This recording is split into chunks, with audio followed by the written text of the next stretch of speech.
एक बहुत सरल उपाय बता रहा हूँ जो अत्यंत सिद्ध है और आप स्वयं कर सकते हैं। ये सिद्धिप्रद उपाय यूँ समझ लीजिए कि भगवान रुद्र की कृपा से एक तो भगवान शिव के बारे में आप जानते हैं, प्रसन्न हो गए तो क्या वर दे सकते हैं उनके बारे में वो नहीं सोचते। भस्मासुर की कथा सबको मालूम है। भस्मासुर को उन्होंने ऐसा वरदान दे दिया कि भस्मासुर उन्हीं को मारने के लिए उतावला हो गया। जिसके सिर पर हाथ रख दोगे वो भस्म हो जाएगा। भस्मासुर ने सोचा कि रुक जा, इन्हीं के पर पहले परीक्षण कर लेने दो, टेस्ट कर लेने दो। तो भगवान शिव ठहरे अवघड़दानी, वो तो क्या कुछ दे देंगे कुछ पता नहीं है। यदि प्रसन्न हो गए तो एक चीज़ मैं बहुत पहले सोच रखा था ये बताने के लिए, लेकिन जैसा कि आप जानते हैं जब तक किसी चीज़ के बारे में सही अनुभव और फल नहीं पता चल जाते, पता नहीं क्यों मुझे कभी कभी शास्त्र में कुछ लिखी गई बातों पर अविश्वास हो जाता है। क्यों? क्योंकि मध्यकालीन युग में यमनों ने इसमें बड़ा उलटफेर कर दिया, अंडरग्राउंड चीज़ें भी घुसेड़ दी। अब यह पता ही नहीं चलता है कि यह मौलिक बातें हैं या बात में घुसेड़। इसलिए मैं सबसे पहले क्या करता हूँ कि उनका मैं परीक्षण कर लेता हूँ कि ये सही है कि नहीं, तब मैं उसको आगे कर देता हूँ, प्रस्तुत कर देता हूँ वीडियो के माध्यम से या और फेसबुक वगैरह पर। मैं जो देखा हूँ वैसे भी आप अगर ये करते हैं तो आपके रोंगटे खुद खड़े हो जाएंगे। ये जो रोंगटे हैं ना शरीर के, hairs will be erected at all, जो खड़े हो जाएंगे। उत्तेजना, उत्कंठा और एक आभास के कारण आप खुद अनुभव करेंगे। और ये लगभग ये हमारी समझ से 53 व्यक्ति होंगे, 53 जिनकी तरफ से मुझे बड़ी अच्छी सूचना मिली है और अच्छा परिणाम मिला है। तो इसलिए मैं ये सोचा कि कम से कम ये सबके लिए बता दूं। ये सब अपने खुद कर सकते हैं, इसमें कहीं किसी की आवश्यकता नहीं पड़ेगी। घर पर कर सकते हैं आप। क्या है इसको कहते हैं, इसको इसको भी नाम दिया गया है, रुद्र जाल का ही नाम दिया गया है। वैसे तो रुद्र जाल एक बहुत कठिन काम है उसका सिद्ध करना, लेकिन इसको रुद्र जाल ही नाम दिया गया है। ये रावण संहिता एक पुस्तक, मुझे नहीं मालूम ये मौलिक है कि नहीं है, उसमें इसका उल्लेख है। रावण ने जब अपना सिर काट काट करके भगवान शिव को चढ़ाना शुरू किया, आहुति देना शुरू किया, हवन कुंड में डालना अपना सिर शुरू किया और एक तांडव गान गाना शुरू किया, तो भगवान शिव प्रसन्न हुए और प्रसन्न होकर के उन्होंने एक माला उसके ऊपर फेंक दिया। वो माला से लपटें निकलने लगी, ज्योति निकलने लगी, रोशनी। किंतु दुर्भाग्य की बात यह है कि वह उस माला को धारण करने में सक्षम नहीं हो सका, क्योंकि उस समय उसके दिमाग में कुछ और बात थी और माला में इतना तेज था कि वह किसी भी त्रिलोक में किसी के भी वश की बात नहीं थी कि उसके तेज को सहन कर सके। तब उस समय जो है नारद ऋषि नारद आए और बोले कि इस माला को तुम पहले गंगा जी का आवाहन करके इसको धो डालो। बोला कि मैं गंगा जमुना सरस्वती में नदियों के पास नहीं जा सकता। तब बोले कि तब एक ही उपाय है, समुद्र के जल से इसको धो। वैसे समुद्र का जल अशुद्ध माना जाता है, लेकिन धो, अशुद्धता के कारण इसको धोओगे तो थोड़ा इसका तेज कम होगा। और तब उसने ऐसा करके उसको धारण किया था। वो मैं अब बता दूं आपको कि इसके पहले आप एक काम करें, क्योंकि वीडियो में लंबा भाषण करने से कोई लाभ है नहीं। वीडियो क्योंकि मुझे इस वीडियो से कुछ मिलता जुलता नहीं है। देखिए मैं बता दूं सही बात आपको कि ये यूट्यूब वाले ऑफ़र देते हैं कि इतना कर दो तो इतने लोगों तक पहुंच जाएगा, इतना पैसे का कर दो तो इतने लोग देखने लगेंगे, लेकिन मेरे से भाई हो नहीं पाता है ना, मैं करता हूँ। ये वीडियो देखने वाला व्यक्ति अगर अपने से कहीं शेयर करता है, किसी को बताता है, दिखाता है, वो बात अलग है, लेकिन बाकी यूट्यूब और फेसबुक वाले जो है वो नहीं दिखाते, किसी को जाने नहीं देते, दबा देते हैं। तो ठीक, कोई बात नहीं, जो देखता है देखता है, नहीं देखता है नहीं देखता है, तो अपने अपने भाग्य की बात है। मैं मुख्य बात पर आता हूँ। जो आप एक भद्राक्ष की माला लीजिए, रुद्राक्ष मैं क्यों नहीं कर रहा हूँ, क्योंकि रुद्राक्ष मिलेगा ही नहीं, तो मैं क्यों करके ये करूँ। 17 माइल, जो नेपाल के पास 17 माइल में है, जब मैं फौज में था तो वहाँ पर ड्यूटी करता था, तो एक पेड़ पर 2, 3, 4, 5 दाने लगते हैं एक साल में, कभी किसी साल नहीं लगते हैं। इस धरती पर आज से 5 ही पेड़ बचे हैं। इस धरती पर, भारत धरती पर 5 ही पेड़ बचे हैं, और एक पेड़ पर मुश्किल से 2, 3, 4, 5 दाने लगते हैं एक साल में। जोड़ लीजिए कितने दाने बचते होंगे, कितने दाने क्या करते होंगे, अभी सोच लीजिए आप। खैर, इसके बारे में मैं ज़्यादा कुछ नहीं कहना चाहता। रुद्राक्ष की माला नहीं कहता, मैं भद्राक्ष की माला कहता हूँ। भद्राक्ष की माला लीजिए। भद्राक्ष की माला को लेकर के पहले तो उसको धो लीजिए, गंगा जल से धो लीजिए। गंगा जल से धोने के बाद उसको धूप अगरबत्ती जो भी है, दीप दिखा करके, मंत्र जानते हैं नहीं जानते हैं छोड़िए मंत्र को, नहीं जानते हैं कोई बात नहीं है, आप उसको धूप दीप दिखा करके और बिना किसी मंत्र वगैरह के पहले पहनिए, पहले उसको पहनिए। और पहन लेने के बाद सिर पर काला कपड़े, जैसे अंगोछा होता है, काला कपड़े से ढक लीजिए, टोपी नहीं, काला कपड़े से ढक लीजिए, उसको बांध लीजिए, पगड़ी वगैरह बांध लीजिए। और हाथ में कोई दिया, दीपक वगैरह, चाहे कोई कटोरी वगैरह रख करके उसमें साम्राणी धूप जो आती है ना, कप वाली धूप साम्राणी का, उस धूप को जला करके उसमें रख लीजिए। और अग्निकोण की तरफ मुँह कीजिए, अग्निकोण की तरफ मुँह कीजिए। देखिए, मैं बताऊँ आपको, ये मैं पढ़ करके बता दे रहा हूँ मैं आपको कि ये क्यों ऐसे अग्निकोण और ऐसे प्रत्येक कोण में। तो अग्निकोण की तरफ मुँह कीजिए और रावण का तांडव स्तोत्र पढ़ना शुरू कीजिए। जटाटवी गल जल प्रवाह पावित स्थले गले वलंब्य लंबितां भुजंग तुंग मालिकां डमड्डमड्डमड्डमन्निनादवड्डमर्वयं चकार चण्ड ताण्डवं तनोतु नः शिवः शिवं, तनोतु नः शिवः शिवं, तनोतु नः शिवः शिवम्। जटाकटाह सम्भ्रमं भ्रमन्निलिम्प निर्झरी विलोलवीचि वल्लरी विराजमान मूर्धनि धग धग धग ज्वलल्ललाट पट्ट पावके किशोर चंद्रशेखरे रति प्रतिक्षणं मम। तो हो गए।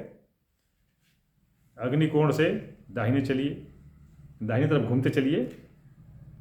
फिर अब ये अगला 2 पढ़िए।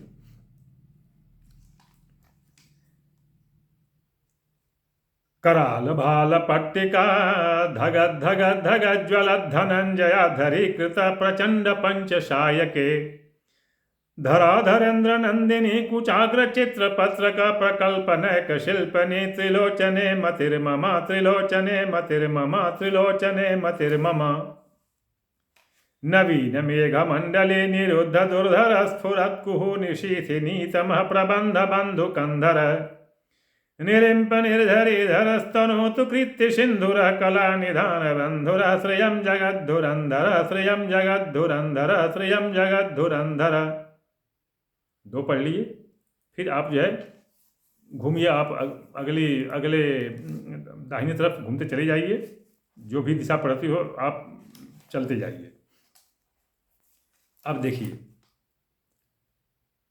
अगले शब्द जाके फिर ये पढ़िए।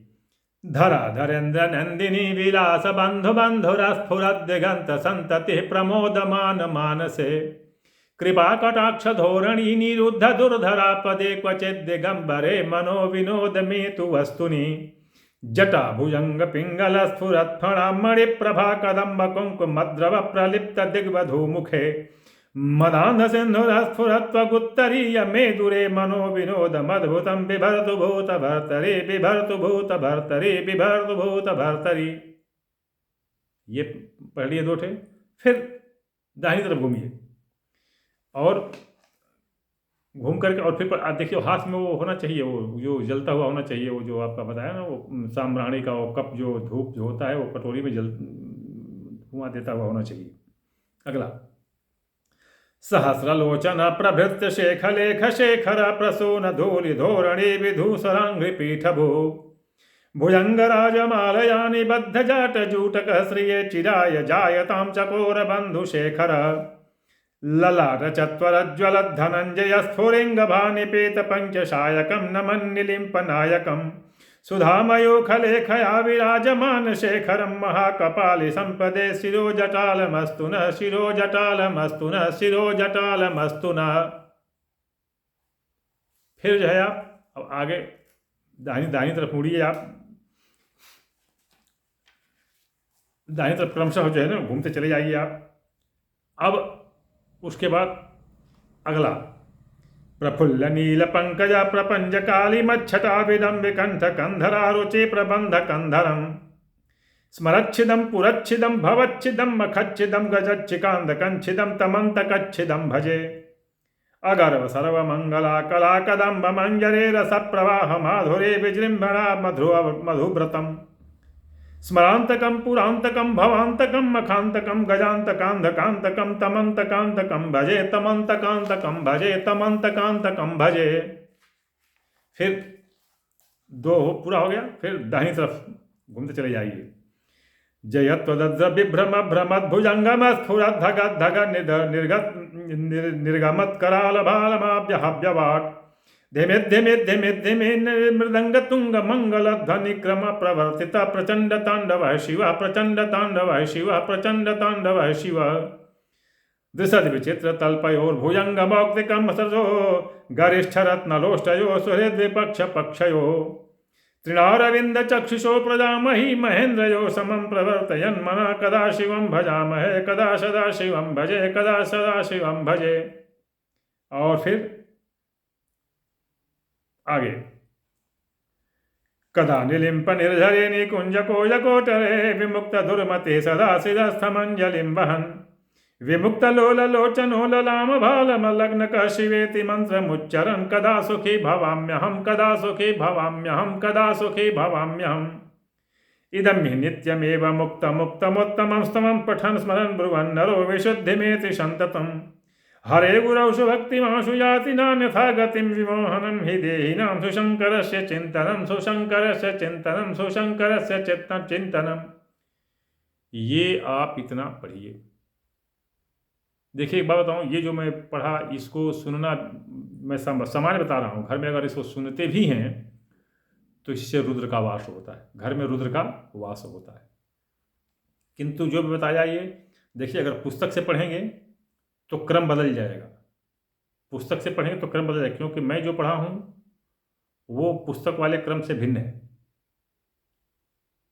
क्योंकि पुस्तक में जो क्रम दिया गया है उसमें जो प्रथम दो हैं वो प्रथम दो ऊर्ध्वगत्यात्मक नहीं है, वो क्षैतिजात्मक है। गीत में गाते हैं तो आप चाहे जहाँ से जैसे पढ़ते चले जाइए, लेकिन उसके बाद जगदीश छंद में ये प्रलंबात्मक आ गए हैं।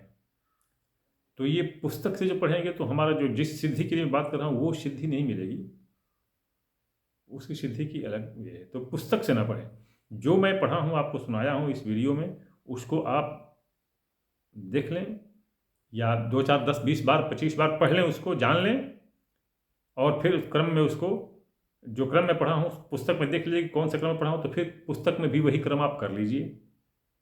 बार बार वीडियो कहाँ देखेंगे, पुस्तक में भी वही क्रम कर लीजिए और फिर उसको पढ़िए। मैं ये बात बता दूँ दृढ़ता के साथ कि यदि आप इसको करते हैं तो आपको 7वें दिन ही, चाहे कोई भी दिन से शुरू करें आप, 7वें दिन ही जब आप पढ़ेंगे तो आपका दिमाग सनसनाहट, रोमों का खड़ा हो जाना, कुछ और दिखाई देना, कुछ और लगने लगना, अनुभव कुछ और विचित्र तरह का अनुभव होने लगना, ये सब आपको स्वतः स्पष्ट हो जाएंगे। फिर वो जो माला होगी, जो वो जो भद्राक्ष की माला होगी, यदि उसको आप कहीं काम पर जा रहे हैं, यात्रा पर, मुकदमा पर, परीक्षा में, इंटरव्यू में, चाहे कहीं भी जहाँ जा रहे हैं, तो अब तो नया पर चला है, विधान चला है कि माला जनेऊ सब उतरवा दे रहे हैं लोग, रक्षा सूत्र लोग उतरवा दे रहे हैं परीक्षा से। तो अब मैं क्या कह सकता हूँ, अन्यथा इसको सिर से लगाएं, सिर से ऐसे लगाएं, हाथ में लिए हैं माला, आप इसको सिर से ऐसे लगाएं और फिर आप काम करते चलते बने आगे, सिद्धि आपके पाँव चूमेगी। मैं जैसा कि हर वीडियो में बताता हूँ भाई, थोड़ा बड़ा मुश्किल है लेकिन मैं क्या कहूँ, हर वीडियो में बताता हूँ अपना व्हाट्सएप नंबर 9889649352। और मैं बार बार कहता हूँ कि आप लोग इस पर शास्त्रार्थ तर्क वितर्क मत कीजिए, अपनी विद्वता मत दिखाइए। भाई मैं न शास्त्री हूँ, न आचार्य हूँ, न स्वामी जी हूँ, न गुरु जी हूँ, न मेरे पास मंदिर है, न मठ है, न कोई ऑफिस है, न संगठन है। मैंने अपना एक मंदिर बनवा रखा है, अच्छा मंदिर है, 2 मंजिला मंदिर है, बहुत बढ़िया मंदिर है माता जी का। बस मैं मंदिर बनवा रखा हूँ, उसी में पूजा पाठ अपना करता हूँ और उसके बाद खेती बाड़ी। रिटायर हो चुका हूँ तो पेंशन अपनी मिलती है, जो भी 1-1.25 लाख रुपये मिल जाते हैं, पर्याप्त तो मेरे लिए, कोई उसमें सब हो जाता है काम। तो मुझे इससे शास्त्रार्थ से कोई लेना देना नहीं है। आप अगर वीडियो देखना चाहें देखें, नहीं देखना चाहें मत देखें। आप देखें होंगे, मैं प्रत्येक वीडियो में कभी नहीं कहता कि आप मेरे चैनल पर आए हैं तो सब्सक्राइब कीजिए, लाइक कीजिए, कभी आपने नहीं देखा होगा। मैं कोई व्यापारी नहीं, मेरे पास ये कोई व्यापार नहीं है कि अगर कोई नहीं आएगा, कोई नहीं देखेगा तो मेरा नहीं चलेगा। वीडियो लंबी हो रही है, भाषण देने से कोई फ़ायदा नहीं है, तो इस पर कृपया शास्त्रार्थ मत कीजिए। अपनी समस्या भेजिए, समस्या का क्रम से उत्तर दूंगा, क्योंकि जो पहले से जिनकी समस्याएं आई होंगी उनको मैं उत्तर दूंगा, फिर आपकी बारी आएगी तो आपका उत्तर दूंगा। और सबसे अंत में बताना चाहूँगा कि मैं जब तक भारतीय सशस्त्र सेना में सक्रिय रूप से सेवारत था तो मैं निःशुल्क सेवा करता था। अभी रिटायर होने के बाद मैं शुल्क लेकर के सेवा करता हूँ। जहाँ तक मुझे देखने में आया है, शेष पंडित जी लोगों से मेरी शुल्क बहुत ज़्यादा है, बहुत ज़्यादा, ज़्यादा नहीं बहुत ज़्यादा है। इसलिए आप सक्षम हो, रुचि हो, आपको आवश्यकता हो, समर्थ हो तो आप संपर्क करें, अन्यथा न करें। अगले वीडियो में किसी अगले प्रसंग के साथ प्रस्तुत होता हूँ, उसकी प्रतीक्षा करें।